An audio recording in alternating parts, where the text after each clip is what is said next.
Well, today's the day. Today is the 1-year anniversary of the Nintendo Switch 2's release, and that also means that Mario Kart World will be turning a year old as well. This game's history has been polarizing to say the least, and while there's been some smaller stuff added in updates like custom items and Bob-on Blast, we have yet to receive any substantial DLC for the game. With the Mario 40th Anniversary Direct back in September giving us no information about this game, the inevitable Summer Direct is probably the game's last chance at revealing any kind of DLC, so if we don't get anything for it, then this game is officially a lost cause. But until we do get to that point, I thought it would be fun to try and predict what courses we could potentially get in the game as DLC if we were gonna get it. Before we start, subscribe, but anyway, let's get right into it. The first thing we need to figure out is the structure of this DLC. I think this game's booster course pass, as we'll call it, will do something similar to Mario Kart 8 Deluxe's, where there are 6 waves released across the span of 2 years. However, instead of each wave having 2 cups each wave of this game's DLC will have 1 new cup, which adds 4 new courses. I know that sounds ludicrous, but you need to remember, this is an open world game. Chances are, when they do add these new courses, they will also add new open world areas to explore, potentially with new collectibles and P-Switch missions as well. So I think having 4 courses along with new explorable open areas seems more than reasonable. And I think to compensate for only having 1 cup, each wave could instead add a new Knockout Tour rally, which utilizes courses from both the base game and the DLC wave.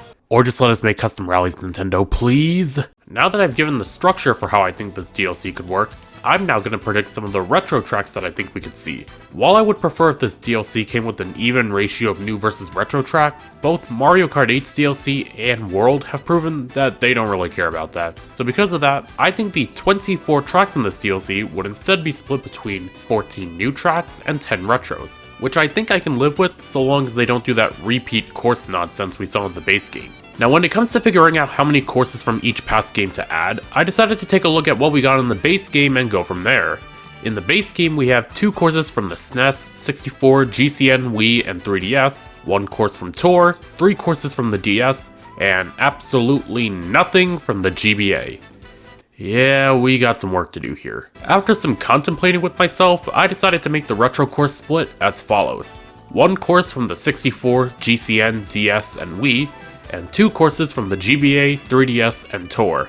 I decided not to include any SNES courses because most of them are already present in the open world.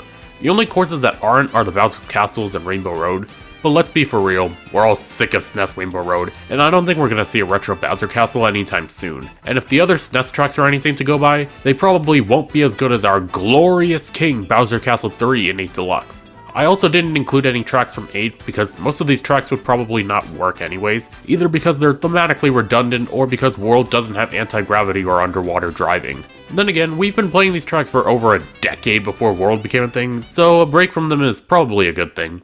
Alright, now for the courses themselves. For 64, I decided to go with DK's Jungle Parkway, since we don't exactly have a true jungle track in the game, plus it would be a good way to set up having Diddy in the game.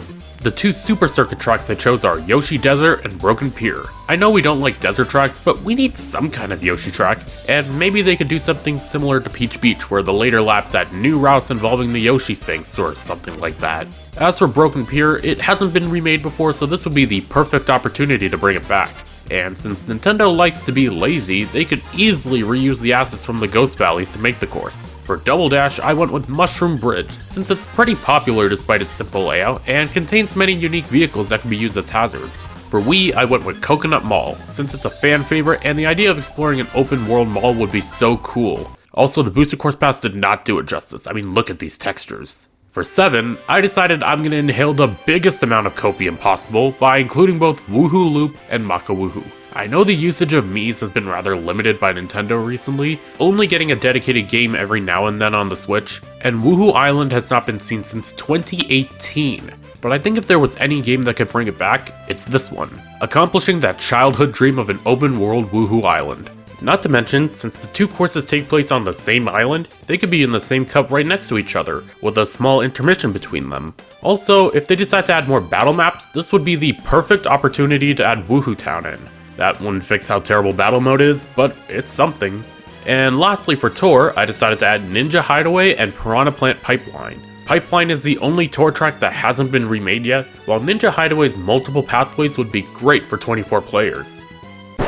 Hey guys, it's Tick here, from the future. I just realized as I was editing the video and gathering footage that I never added the DS track to my script, and thus I never recorded myself saying what DS track to add. So, yeah, I'm just gonna interrupt our regularly scheduled broadcast to add it in here now.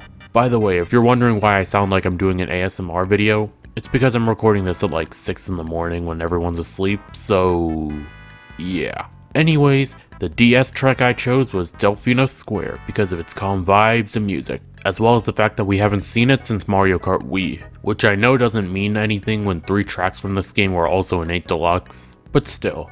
Alright then, back to the regular video. Before I end the video off, there's one other thing I want to bring up, and that's the idea of crossovers.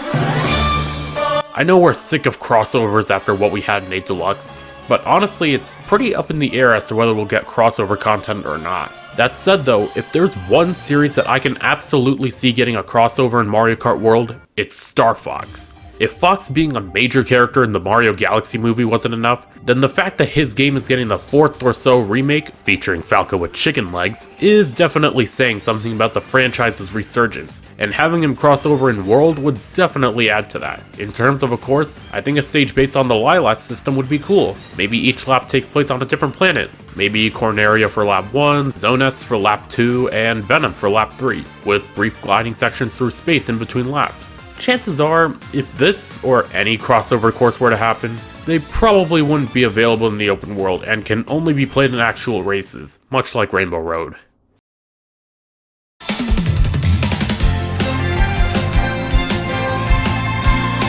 But yeah, that's pretty much it for this video. That was me predicting how I think Mario Kart World's DLC courses will be handled. Will this actually happen in the future?